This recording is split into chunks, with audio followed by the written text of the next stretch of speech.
the September no ena yede toaso no evise kasebo na kwesua sapon edi amaye ewie ntidiaka ene sensema hodo abada ubonkrata nim no yede ne moboso bebremu na afi yebekwa akope ho nkomo nso na yedi enra president address ye UN General Assembly die toso edioson ennan no na ensema hodo a wokaye ewo ho no yade ankrata no edi aba enti yebeboso tofa ho etifia sana se tipo on team afi die no was galvanizing multilateral efforts for poverty eradication, quality education, climate action and inclusion.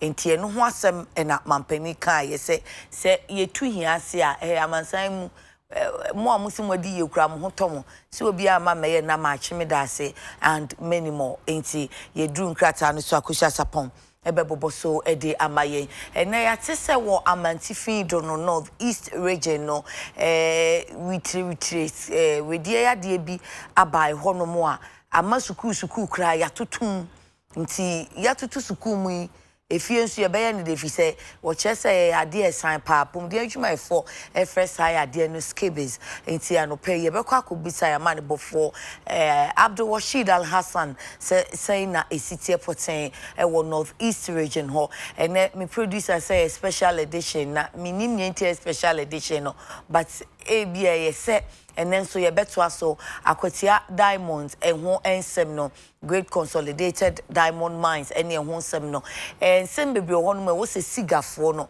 wo mu ka chirechiri mu emayen se dia ye na se sigati modern anase wo pani a wo da siga no waye na adwen se wo pesi wo gu ankrankra adwuma wo gu ankrankra adwuma na wanyade na mka se wo soma ban a aban se wo pesi ankrankra adwuma koso nti se obi ye Ghana nia nti woko terms a meme woni contract ne so ana odi so na afie kodi na chesi ama no ne fo ene amum ye ncheche ne saa na obi entwa ne chefamfa ne yanka se we de wo ye Ghana ni nti se wo bu ne contract ne so heya mfie miensa no wokoso aye adwuma wa asase ne so kra ye nyae no wonye ne saa enti ora Steven Asamoah Boaten beba no wotwibrem na wono so aba beka sigafo fa amayate se de asem no esitie ne emu court nsem a yese court abam yese court emam no ni nyina yebete enkrata abadwa so no the Chronicle drinking water with animals howler who born dog I found NDC on principles of natural justice discipline and respect JJ Rawlings tells Kwamizu. Suspected murderer of GPHA boss attacked in police cells. Children of today don't respect, says Ochehene. Poverty robs Africa of her dignity. Let's fight it, Akufo-Addo tells UN from his address last night. The inside, coup plot. Retired soldiers, security experts, rubbish government claims. And then NPP youth on rampage again. Wahifa group demands compensation for Ayawaso violence victims. Daily Heritage. GES new syllabus hounds teachers of private schools. Eti ebeshemu na yahwe se omo sa atam na ye ntete na ma wo mo no. Se omo kwa na GES se moduane kai sei. Enom sei training ambaya ma ye duane kai sei tijama wo mo anya anye na omo de syllabus na bada ye sepi adupe ye version yaka criminals harass Koforidua residents due to breakdown of street light asem na obabe kana no pay. West Africa needs political will to control road safety issues, says Minister. Road safety, the Atiani says, see our crown, no, a free fiti, a see SHS, no, yet the road safety babe can curriculum, no, Tinana Nambisama me will be a boa.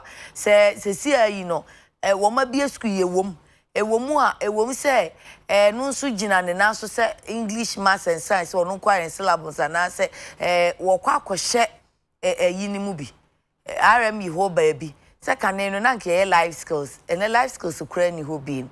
Yes, I am seeing Ako, good morning. It's saying, who your life skills? Oh, sister Pacho me be Miss Wadaroma. Because all your bam on your bad and TB one your life skills. Pacho me be pass, I bring on that, ye meme time now. Inti yeah, I mother da jai. No. Inti se si aye de no be hye because ye de se ye be kire sa niamaniama hodo aye kai se civic education hodo e wo se ye de ma ene empo reproductive health ne ho niama bi no but baby omude ne be hye no match aha sa RME wo ho enu okay religious and moral nti e be kwa akoshe moral ni mo yes omo ye ne sa because religion dey nti say religion no wo ho na moral no wo ho nti na moral no ababishim okay tinkenom ebeboa ye be hwe na ebusemu asem se ehin wo mu de no be hye se no wo ka se enu na nyina ene na so nko an enu kwa gya na so ene se wo mu betwe ho nsore school si de nsore ba mu na ma ni pasua de o Daily Statesman Alajo bomb makers targeted Ministry of Defense. Really? Dr. Mchidanso says troublemakers don't need armories. Daily Guide, Alajo bomb doctor fight NDC NPP on Facebook. Poverty degrades humanity, Nana tells world leaders. Pension for cocoa farmers coming, Baumia. Physician correct perception on peptic ulcer. And then Daily Graphic, work hard, it will reduce poverty. President charges world leaders. Value for money guidelines in the offing, senior minister says so. We are developing comprehensive health care package. And then NAT gives November ultimatum for payment of arrears. Speaker calls for double track court system. And here, Kosia, and now we are there, Ruby. We say, yes, you drone delivery, no.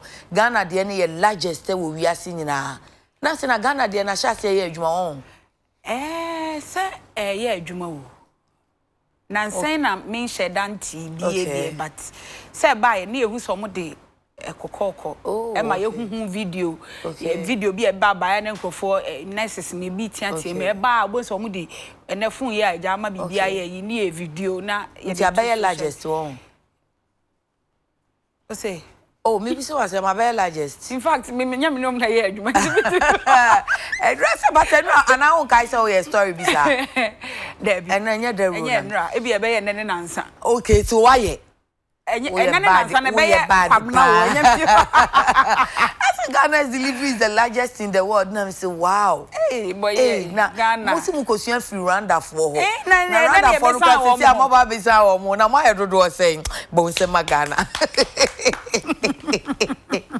Ya kuna menyo mini akosia sapo era ye di do podcast ibu se we brewo na ye bepe ho komo so na ye di ahodo sa enche ni mado so di agudie mu nsem ebeba afei ye bekọ akohwe apomode nkomo ne ye di na ya akobisa nsem bebre de afa abai anamuntu ananse state institution na kanena nke ye DIC Diversity and Implementation Committee na the CID omo benya mrabo nchidom ti wadane ne ho akoye siga State Interest and Governance Authority wonum anamuntu awatu the for great consolidated diamonds ehon de ebribi wodani mu de ema nkrankra juma just one group ehon sem sesi ejemina fi se siga for ni se contract no just one for any so wo bo won wa de tia na tia gigraw tie why ye body anye mankan ene ehun sem a edi ahim no director general wo siga no ebeba na no otwibre mu ye ni no edisa ensem no ehun enkomo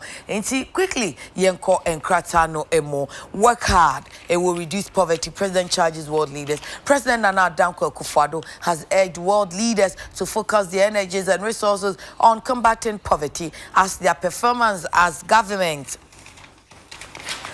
will be judged by how successful they are able to reduce and eventually eradicate poverty in their respective countries. The president noted that poverty anywhere degraded everyone, whether he or she was found in the developed or developing world, and urged leaders of individual sovereign countries to bear the responsibility not only for reducing poverty, but also creating prosperity for their citizens. Taking his turn to address the United Nations General Assembly yesterday, he said, Quote, we know that our performance as governments will be judged by how successful we are in reducing and eventually eradicating poverty in our countries. For us in Africa, poverty is a daily reality that we live with and feel. For far too many of our people are burdened with it, and it robs us of the dignity that should be the inherent right of every human being. The use of technology, access to education, and the fight against illicit financial flows from the continent, among others, he said, provided Ghana and indeed Africa with clear paths towards winning the fight against poverty and lighting up and lifting up the standard of living of their people, rich yet poor. It's another headline. Guess he talked about Africa and the natural resources we have, and yet we are so excitedly poor. And Anyesa. Poor, yes. You can't do what. Oh, you can't be. And so you will be. You will be. Young Cosso.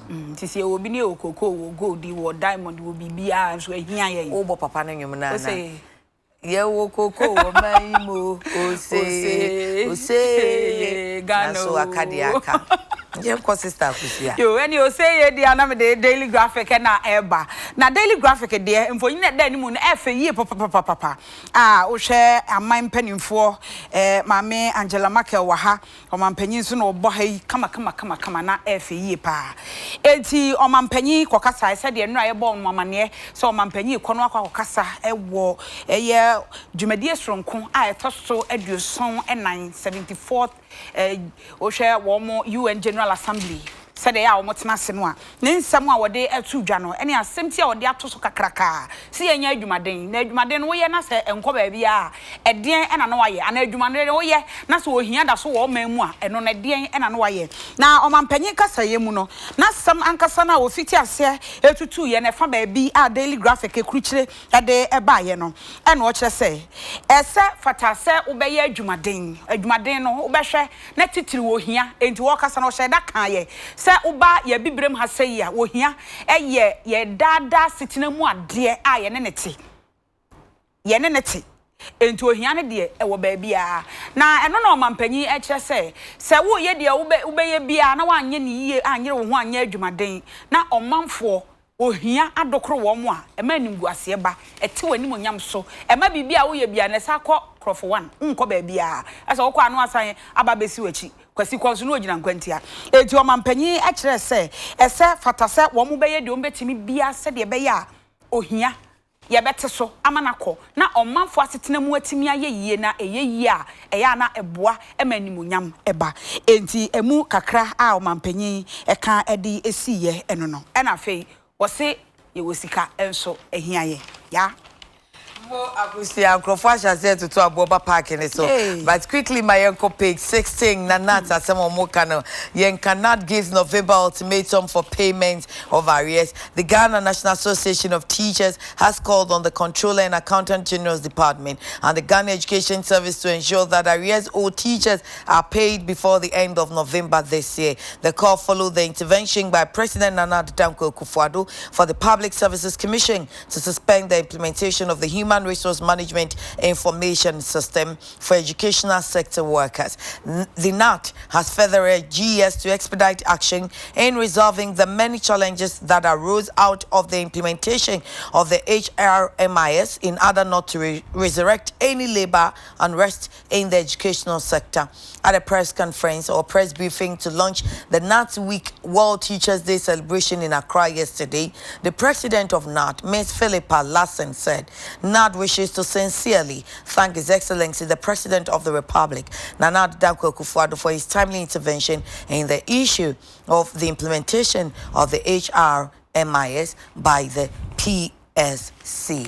Where you katafa toso edu ensia wo daily graphic mu eno chese Ghana National Association of Teachers NAT ena wo mo e kire we kra de wo se nyame adom a wo ma mampanimfo akopem November bosome no se ye kowura October mu yenye wura October mpena fe ye kwa no na November no esimu a ari esika akatua enkamu bia akabia no mu hia se aban ede ebema wo mo na wo mo sheda tena ase a wo mo ne sedwefo hia ye na wonom edan nat woman na watch ya yesi ho ede ebeye nka edum nyoma hodo se omokoso na omoba fom enhehye ya hodo eno achi ewiase nyina da we yesi ho ede ma checherefo no eno enana woda ne die enam so ema nat president ya woda no Era Philippa Larson ena wo che se nya omampanyin ena nka eba mu na no system ya wo so omde abai a wato ne din eno no achecherefo ani abre ewo ho eye human resource management information system yi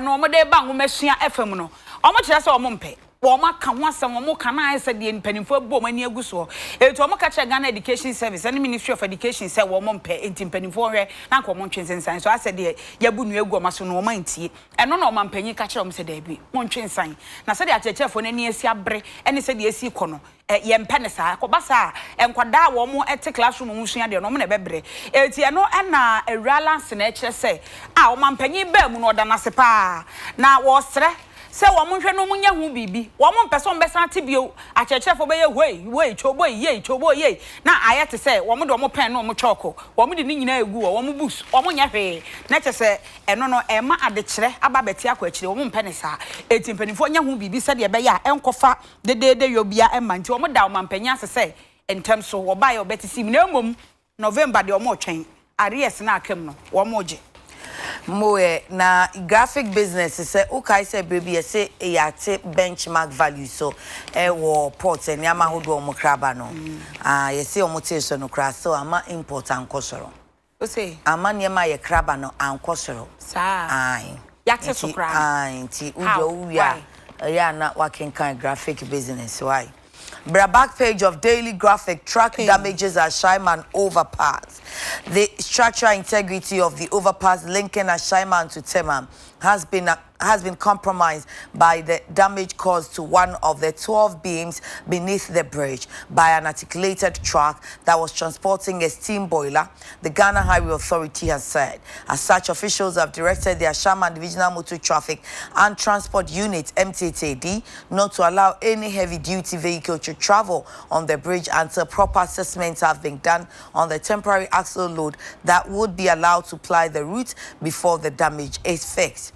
The haulage truck with registration number GT559U, which was transporting a biomass-fired steam boiler meant for a toilet tissue paper manufacturing company at Budumburam in the central region, got stuck under the overpass on the motorway near the Ashaman toll booth as a result of the cargo exceeding the 5-meter allowable axle limit from the ground.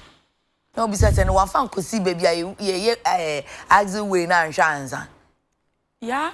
Asem we de obisa me ana me hu se me na nya sese wa na bisa me kra ya but ya na ya se ye wo ba bisa ai wo se ye kosusu enso be hu se articulator cars ye kwa ya hu bi se betwam wa ha hu se aha kwa de ya na bi ntantwam hwe aha se ya merodia ebi da bia ebi ka ho ebi ka ho da bia omo choke da ai unim ni omo ye ebi okro omo kwa omo wodua na eheka ni nti onu age atum se load no abro so height na se edru no nti omudru baby akebo wona na ato ne bo na odidua na mate na si no akogina no tebu a uji echa bisa se na se udru sa te se overpass ene bridge na enu so obeye den why na agi so obetimi dia faase ene wo de be fa police post na barriers akodo we say wode ko Budumburam anase eye manufacturing company bi de bia ya kraba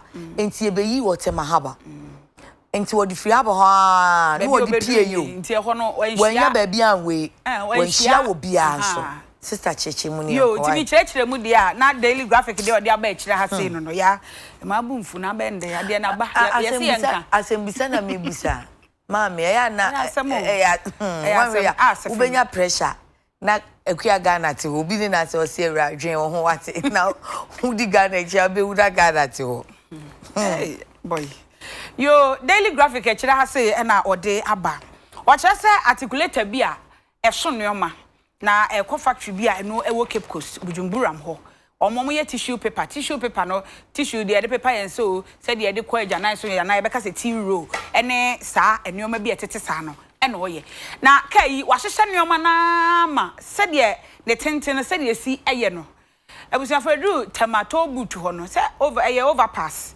Eti car se fa so. Eti say be obewura se oduru ho no kaye.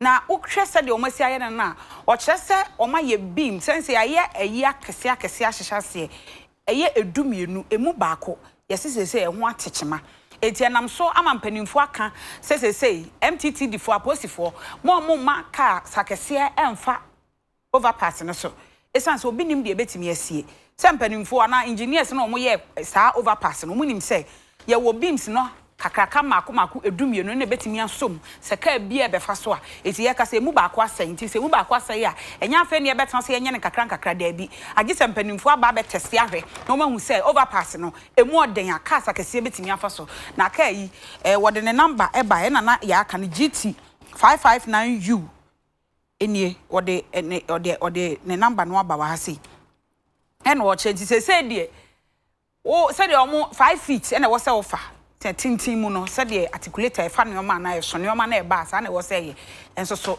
we de e bro so sa enti na aka ho e watwa mfonyini e de aba mfonyini na o de aba no hu se wo mo breyie papa ansa na o matimi atwam iti no so daily graphic de ho asem e de aba Yemfa Daily Statesman Alajo bomb makers targeted Ministry of Defense. Dr. Chidanso says troublemakers don't need armories. Ma Yemfa targeted Ministry of Defense no sa di afi di free muba no.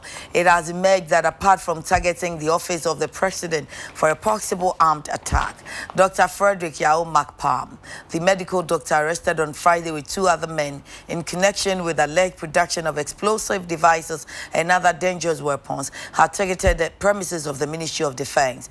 Called the intelligence we gathered at the point indicated that these young men wanted to attack the Defense Ministry. Major Derek Odro, Deputy Minister of Defense, said yesterday in a radio interview, confirming that some military officers have been placed in custody in connection with the activities of the 3 accused.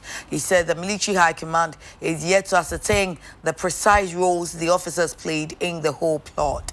The Deputy Defense Minister dismissed claims that the security agencies rushed to reach conclusions on the activities of the doctor and his accomplices. Wait. Aya omo ya young men. Sister, my main carry who they can crata no ne uko. Come you show mum for na hwese no omo ya young men. Omo targeting Ministry of Defense in church no why. Ayo. Enti Dr. Frederick Yao McPalm ono ene enipa mienu e ka ne ho a ye so won mo pa echi se wo mo eye etuo wo mo ye bombo e wo omaimu ene ho ensenkaye ni nyina ya te e ma Ministry of Information ba ye e be kan se ade no se de no mu si ye no omo ba betu aban agu eno ene ho nsem bebrebe ba ye no ba ko asa ba beto dwa ene se Ministry of Defense omo ene hwe ye bambo won nsem e wo maimu eti eno enam so ama osofo be de akire a wo hwe bambo so Major Retired Derek Odro e che se Ministry of Defense wona na no mdo mani ahwe akire de ma ne ka sa ne se wo mo hwehwe mu no akwakọ hu se bambofo bi a wo mo ewo so yadwuma nim kra no saa nipa ni wo mo didi ensawoso enti saa enkrofo no kra no saa bre ya ka se ya che wo mo a ye hwehwemu de afa ho eno na Major Derek Odro retired o che se kra wonim ba bi o mo duru ye se o mutimi wura sojafo nim ni o mo di kita ho ne keka aka ho nti o mo ye hwehwemu ni wie no na be kire ba bi poti o mo duru ye eti saa sojafo a o mo hu o mo ni o mo di kita ho ni nyina no ye ka se de o mo ewo empenifo akache a o mo guso etoto o ma no ene Daily Statement de ho asem aba. Daily Heritage years new syllables hands teachers of private schools. Even who page 3. The Ghana National Council of Private Schools, NACOPS, has issued a strong warning to proprietors of private basic schools in the country not to allow teachers who fail to go through the new curriculum training to be in the classroom. According to the council, any teacher who fails to be trained on the new school curriculum is not fit to teach. Hence the need for these schools to assist these teachers to go through the training. Speaking to the Daily Heritage, the regional training organizer of NACOPS, Mr. Adekye Nsroma, said, "We are using this training as a foundation for the professionalization of their teaching. Beyond this training, a teacher will get the opportunity to do further training, leading to acquisition of a license as a professional teacher. Mr. Kwatinga meaning told the paper during the just ended training offered to some private school teachers over the weekend, where 270 private teachers who could not go through the earlier training sessions got the opportunity that time. He said the weekend event was the 8th training being offered since the council started offering training to private school teachers, and that because schools were in session, the training would run on weekends to ensure that every teacher was trained. We a daily heritage. Ya kind no. Na what you mu ya kwama the video bi ba ma ye hweye. Na sa video ya ye hweye ye hu ye. Said ye na achechefo no wo mo fa so akere enkwada no. Ye say ye the syllables foforo e de aba curriculum no masesa no. Enye tetete de no. A begina classroom akere akwada de okasa saa woti ase o, wanti ase o. Na wo cheche ni wo wi ayapon me ye na yekoda bi otido onye ne sa bi o. Say de ye the syllables foforo de aba curriculum no ya sesa no.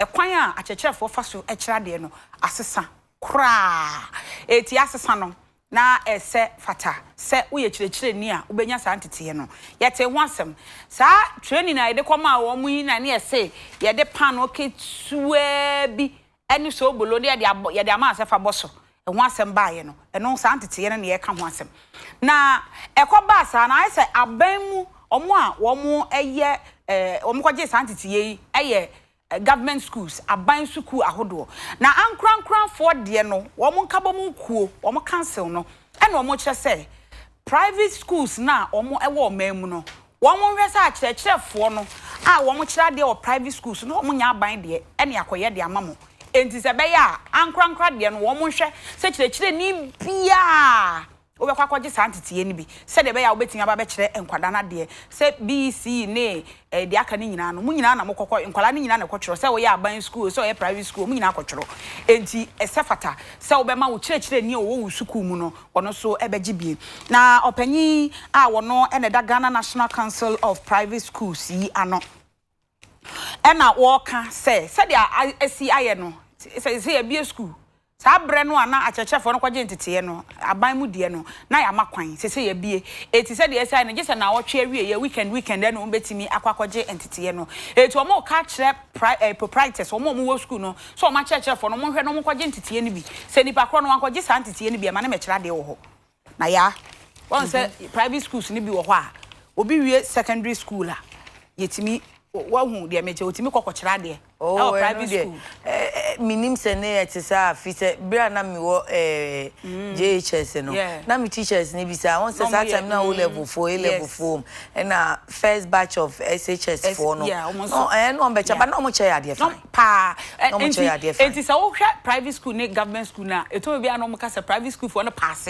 but secondary school for na kire o ma de mo pass eti e de na mo se o me train teachers no so o mo ntimi nkire schools ni bi e mo ntimi pass won se na eye ebi wana peer education so ka ho so won se wunua e kire wade a utipe a said the obesi aba form to level no edu be a difference since teacher penyanti ebi ade onu owie SHS sia enche ye no o free system ni mu nche nti said the ni teacher kire no school ni ade no onim nti aba fresh nti no so ho eno so betime a se de yes wo munyina nko na wo nkonko je santete he no okay wushia prof opoku amankwa ye abisa ne ma me se teacher for na ye ma wo mo license no wo mo pass ye no 7,000 out of here no na e science wo nkoye national service no no mo ye national service ni wie ye no no mo si ebe post wo mo no se si akosi sen adwuma we de so prof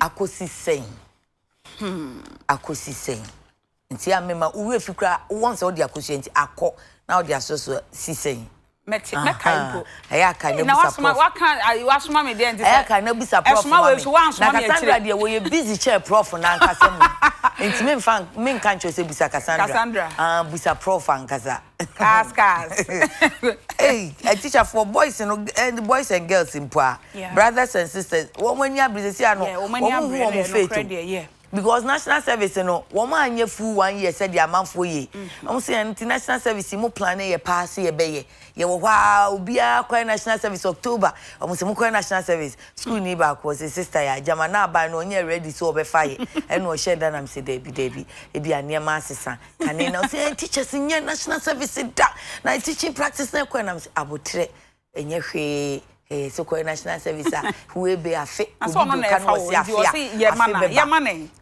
sesa onsa hye nanum nti ubeye ne den sa na da bia ye kan no ne ne ye le enam kan sa ache akwada be mu anam se koye service no wate service bia ubewie no ase afre na anu say sister ye wie service no ade no kra hye da nu 1 year wo de total maybe mu start na say o problem ne say o say o mu si post sister ade so ya fill for me afi ye twen ye nti hye wo no maka so September recruitment ne be ko so September na see September na say August recruitment na say o te we no send me link na Minister of Education kan ye no me ko kan ye so ye sanam si o enya ma me ko bisa mu ma ko bisa mu su Cassandra si o ye gu so anasa mu nwie. It's in the pipeline. Omuguso. Yes. Pipeline ye baby na che. Ntu shia prof obisa no ma me say akosi say. Now yebra page 5 Daily Heritage. Criminals harass Koforidua residents due to breakdown of street lights. Criminal attacks have become rife in certain communities in Koforidua, the eastern regional capital, which also doubles as the new Joburg South metropolis following the breakdown of street lights in the area.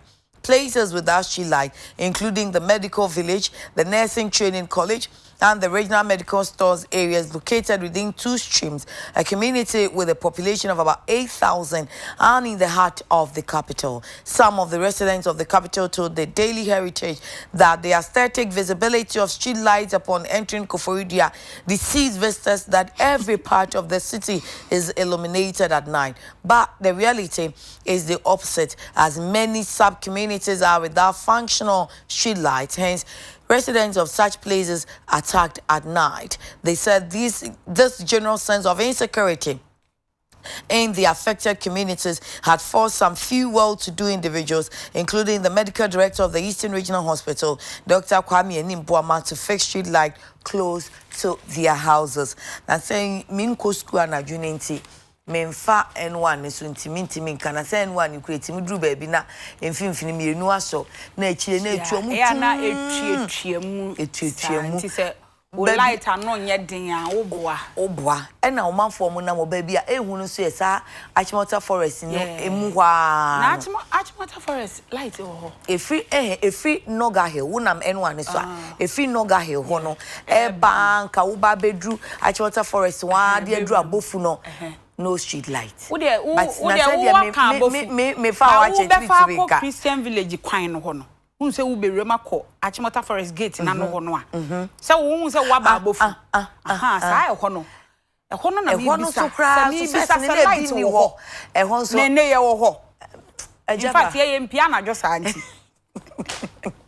Ye mpia na jo enti no akukọ da ntama onyama ne enti a eno na meme nti ase se ho no light wo kwa sempa places ni bebre light no enso na send the traffic lights them say microphone for beka ebo say ya nisa kakra ye be fan 14 eh share ya light asem eno ye ne dawuro ene ne ya san ba da ubokra tani nti ye be san sisu bia boso ba who say man say mo default mi ko hihye yi ya say sa ba bia wo mo ka Okofodua de ma me nchechire mu sister yo we Daily Heritage kratafa etosu enum ena wo che say okopie mu Okofodua enkane ho nsem no eden na say na da ubokra ta na twere asem no o se Okofodua ma ne nya wo se wura Okofodua na hu se nkane asisisi animu ho a eye no ano no se Okofodua flowers Okofodua nkane a oh Debbie, would opa ramu pa ko deep ne kohwe baby a da obokrata no ene nsem ne ba ne ye ka no enye baby keke obeka sa bia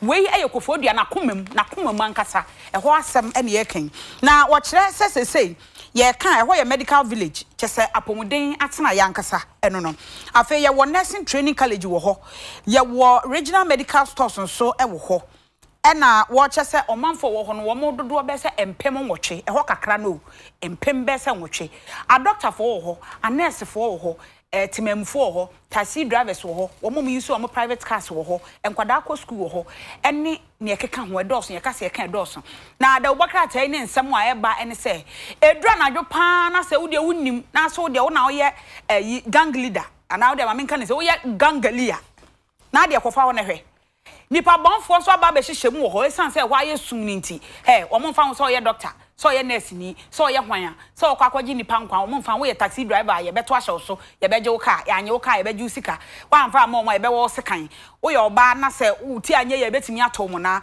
wo bag ekuta wo sika e wo mfun e wo bibia ye beje e de akọ enti ye haw kese e na wo de enwa asem aba enkane ane de esisi wo na esisi ho no edura nwumra enso enye juma mo yemfa daily guide na yenhwe se correction ben na physicians na physician bi ede ama yenyina ye fa peptic ulcer ho enti emra page 6 of daily guide physician correct perception on peptic ulcer. A senior physician specialist at the same Dominic Hospital at Adekye in the Eastern Region, Dr. Mwakudia, has said the thought that peptic ulcer disease is caused by the consumption of certain foods or fasting for prolonged periods must be discarded. The condition, which he said is curable, is rather caused by an imbalance between the defense mechanisms of the gastroduodenal mucosa and other. Oh, I don't know person me break is ah. Na di na boy no. Share. Gastroduodenal mucosa. Kan ho me kwaja. Kan ho to aso e de to aso na. Enti ase ne beba we kire ho. Okay, so it's caused by the imbalance between the defense mechanisms of the gastroduodenal mucosa and other injury-causing aggressive factors that include bacteria known as Helicobacter or Helicobacter pylori. We did that. Unte said Dr. Boate. Airport homeopathy kana. Nimbo papa Dr. Boate nimbo pylori no. So good Dr. Boate anyone say no po. Me say onimbo. Me good animal. There be so wa kire wo. What sua de. Enti unte da. Mate. Say nti na me no kan di a kire no. Nti wo say hu say we betimi aka na easy cry kire. And then non-steroidal anti-inflammatory drugs, pepsins, bile acids, smoking, and alcohol. I don't want you to go and tell your patient, don't eat this, don't eat that, because food doesn't cause PUD. Spices don't cause peptic ulcer. And don't also tell them not to take in citrus fruits because, or what people say citrus fruits, because it contains acid which can cause peptic ulcer. He said he gave the advice at a clinical meeting of medical practitioners organized by the Holy Trinity Medical Center in collaboration with AstraZeneca in Accra on Friday. The meeting was on the topic management of gastro something. Because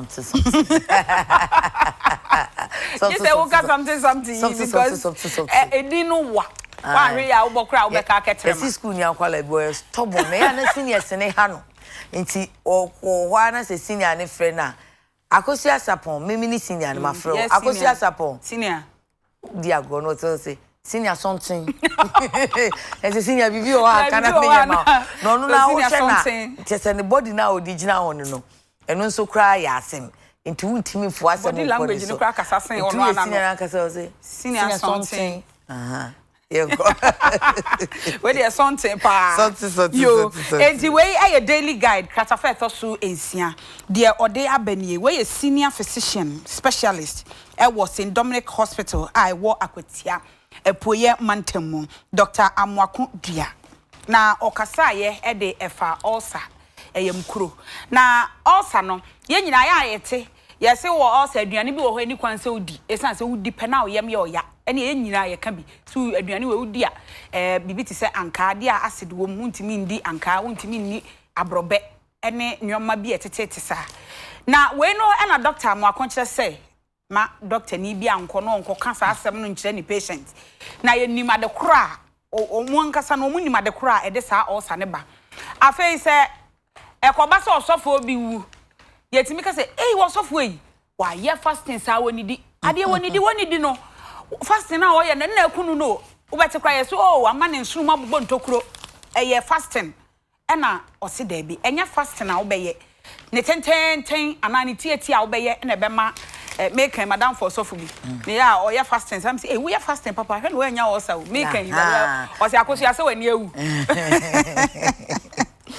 enti obeka say the doctor naturally waso mbe say obi abekọ na obekọ akoka e dey akire ni patient say anyway aduane we udi a emwa ebema wanya osa ne de keka ho eno na o kire wo kire say enioma hudo bi wo ho a keka bomu emma saa osa yade yi epeja ne mu ewo enipa mu eye bacteria a your friend H pylori eno na ya kan ye no H pylori ena wasan akeka aka ebi aka ho ene enuro ahodo bi sa enuro no eka ho edin no eso eye tententen enti wose sesei se onom nsa usmoki chese onom ta ana onom cigarette ena the friend bile acid ni nyina aka ho bi ena ema saa ulcer no eba enti ahweyie ena sesei wo so manfo hwe na emom o ka kira doctor for say ya wo mon ensekire patient no mon ka no kore no fa nkire wo mo enya aduane obi bedi ana se fasting na obi beye eno ene benam so ama wanya ulcer no enuoma hodo bi ewo ho a eno de ha adwene papa no ema obi enya ulcer bacteria no eno edoso ewo mu a wode ehho asem no ede aba why ade ade obetimi ano why se o pese wo yes doctor ka ko school ko yes science Tia, in short. Yenko Daily Guide, page 3. Alajo bomb doctor fights NDC NPP on Facebook. The political project of the doctor at the center of cache of weapons in a health facility and ingredients for the production of improvised explosive devices, IEDs, at other locations as manifested in his social media posts. In one of such posts on Facebook, he's captured asking Ghanaian youth to rise against the NPP and the NDC, a revolutionary flavor present in most of his posts. One of his posts states, "These two parties are killing Ghana slowly. I pray the youth of Ghana will rise against these two wolves. May the good Lord give strength." He was reacting to the presentation of 20 cars to the NDC by former President John Mahama in the run-up to the opposition party's presidential primaries, when he also asked, "Are we ready for another bout of loot and share? Take action Ghana tag." His call on Ghanaian youth to rise against officialdom ties in seamlessly with his pet project, Take Action Ghana, that's the tag, which is busily mobilizing the youth and security agents to change Ghana. With a target of 685,200 Ghana cedis, TAG, through donations, has raised 472,183 Ghana cedis from donatees as he gleefully captured the feed in his Facebook post. On its website, TAG has some 5,569 members, including police officers, teachers, and engineers, and still counting. TAG, making Ghana a better place. Join us today. Is the call for the membership of the youth TAG, of which he is the founder. Oh, Bibia, fine. Yanko. Kratana can kind of neja. Me tiemu. Yo, abusan for sa asem ye be pie yes doctor eni nipa me ensan ya che wo mo na wo mo ye etuo e na fe bombo enuoma ye de ye bombo ne nuoma bi etetete sa na se ya so wo mu no eno e na wo che se ukopiem e wo Facebook a entokwa gidigidi pa na ye ho de we ya obi betwa papa be ye wo no afa ne ho adi free because unhia ne ba bia e na no akwako ene de ayem. Nti se wano nye ya na oni matwero e wo hode a na kese wo no nipa no odi watem free na eno na daily guide echechire mu se wo hwe papa yi ukọ ni Facebook se de wasi aye ne hyehyeye ene se de wosi eboabo mmabunu ano ni nyina ne se enei Ghana ha se amanyofo mienu ana amanyoko mienu a wa ha se ya we kwa na we yaba no NDC ni MPP amanyokuo bone a wo mo etese sakraman wo mo edi awu entinka mabunu hwe na wo mo enwo mo nkonsamfiri aban mu wo mo mpokra emmabio na da obokata e kire se wo kenkan ye na ni post no ye no de to Facebook no kenkan ye na no wo hu se sa bra na enka ne mampanyi John Dramani Mahama mo ba beto primary sama wo sa bedi nkunim no wo de cars mako 20 koma NDC amanyokuo no ene wo ka se ha ebiani o ebiani de ye kanani enti emebunu mon kam humom na munyina mo na so mon hwe na munyi sa amanyokuo mienu emfanfiri ho enti wo twere wie ye no ena obisa se ya boa ye ho se ye besan ama obi asa betena so na omo boa sika na no a na omo a chafa ya boa ye ho se ye be ma sa de na ba na enti owie ye ena otro #TakeActionGhana ena no de ba ye afa wo sa akọ ne post fufuro mu a sa Take Action Ghana ne de e project esi na ni so de boa mabunu wo de boa mabunu ena wo san de aboa bambo o de boa bambofo se bambofo ne mabunu ni nyina nka omo humom no mu nyina omo na so na neyi se de nneoma nsi nkoyie no wo mo hwe na wo mu entu kese wo mo mfa nneoma enhye wo mo nsem enti sa de we no o che se wo mo target se wo mo benya wo mo hwe so wo mo benya 685,200 Ghana cedis ena o matagye eti wo mo enya 472,183 Ghana cedis eno no ye nkrofo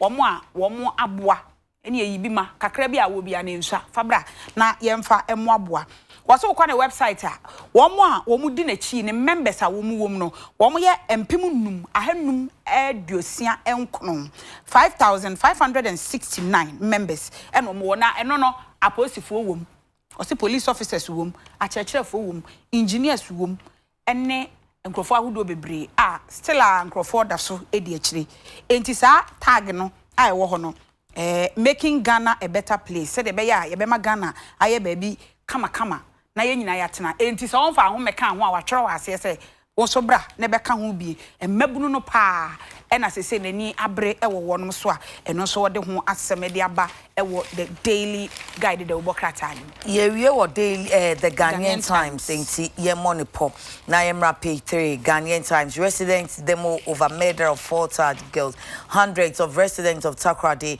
and its environs in the western region yesterday demonstrated to demand the dismissal of the head of the CID of the Ghana Police Service COP Mamiya Tiwa Adudankwa, Minister of State in charge of Security Brian Champon, and the Interior Minister Ambrose Terry. The demonstration was also to force the police authorities to sack the police personnel who allegedly aided the key suspect in the case of the kidnapping of the 3 Takoradi girls, Samuel Dutek Wills, to escape from cells at the Takoradi Central Police Station.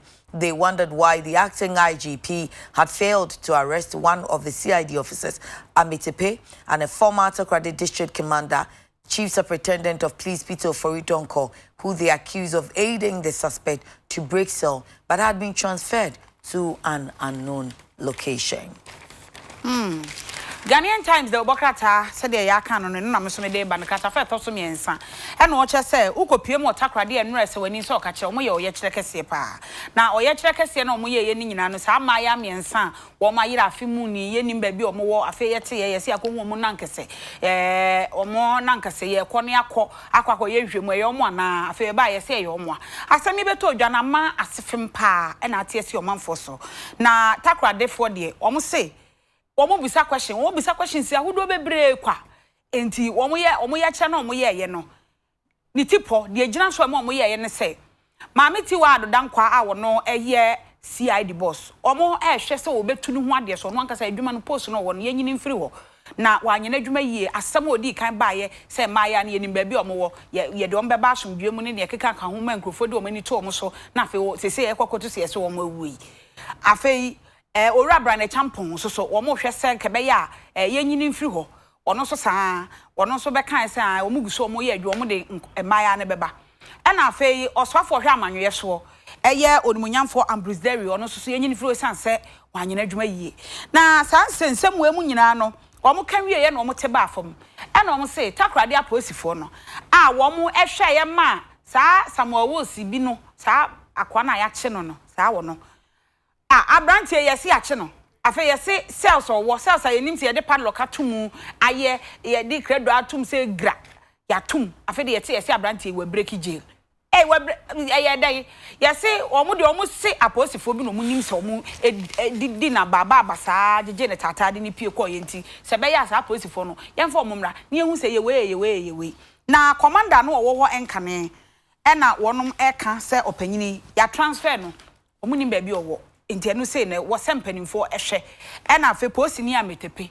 ono so saa enti we de omde yenyi we mfiri yentu yenyi we mfiri ho no demonstration no moye no ni nyina ena Ghanaian Times de eho asem de aba mo wa ade na enura na mebo ye ahwefo amane yese America mampani Ura Trump sisi aidie wono an nkrofo no kra pese onu ye domtia no na wo musi woni Ukraine akodi nkita ho Ukraine no man Ukraine wo mo boa no woni campaign mu wo mbesan kra boa no so mo so next year November no ombeto no enti wo mo she impeachment asietia no e na benada no ka che mo se mo de mo ntwen na nkomokura mi kodi ya mo se de mi di ni nyina beba mi yi hwe mfi mu che mo se nura wo de sa nkomo na babat White House de baaye no enye se de ono nkomo ne koso na ye de won se White House no mu di nkomo no mo wo official so no su tie nkomo no transcript eno mo choto no mo se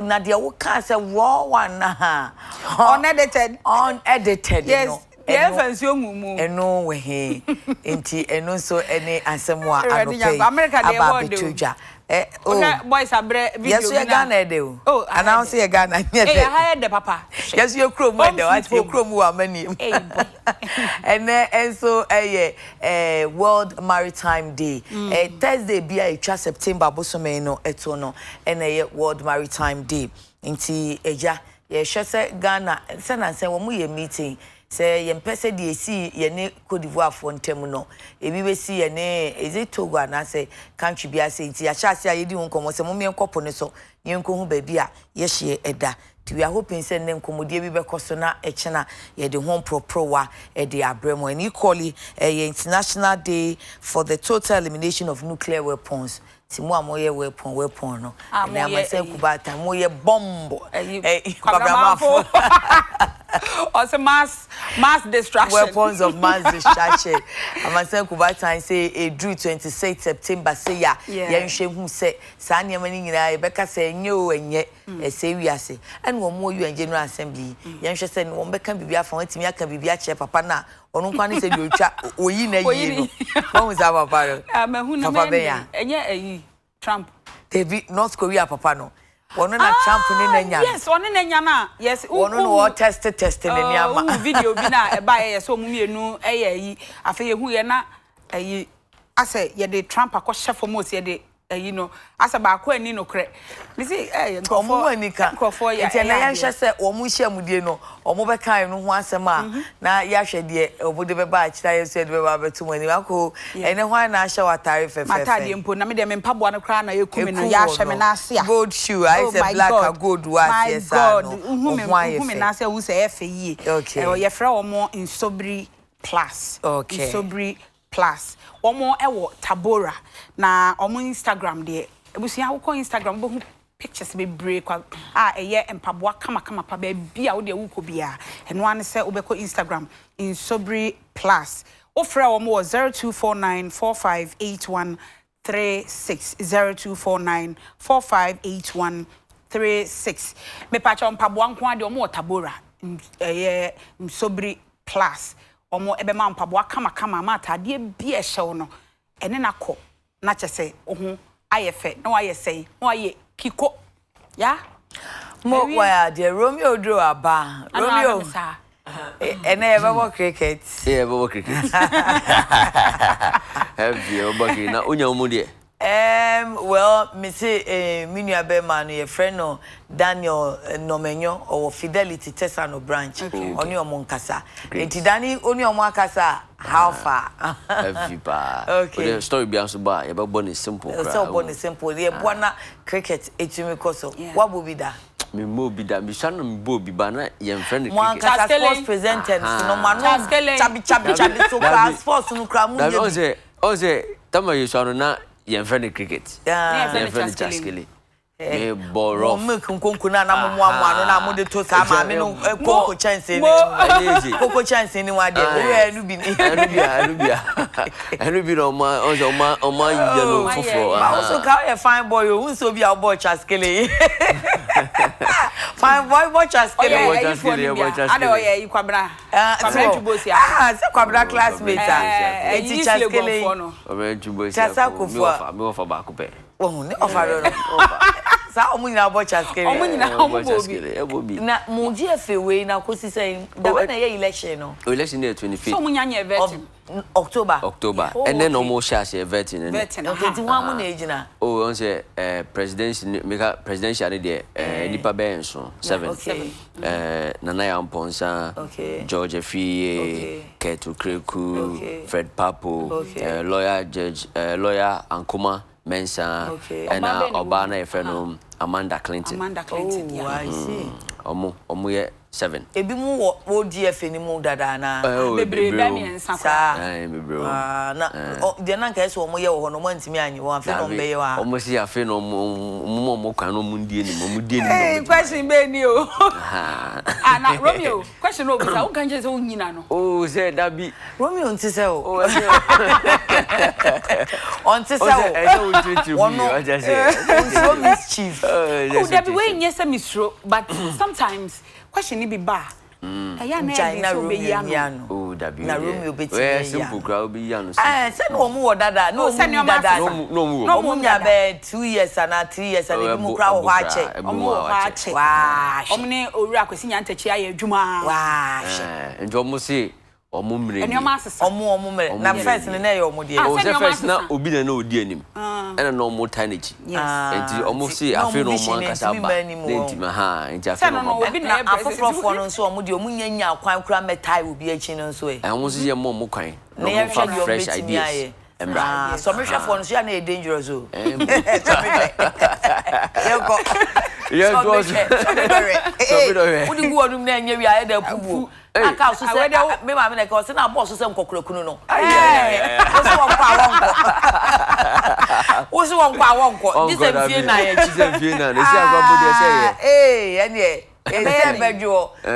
Mo ma nko 20 feet.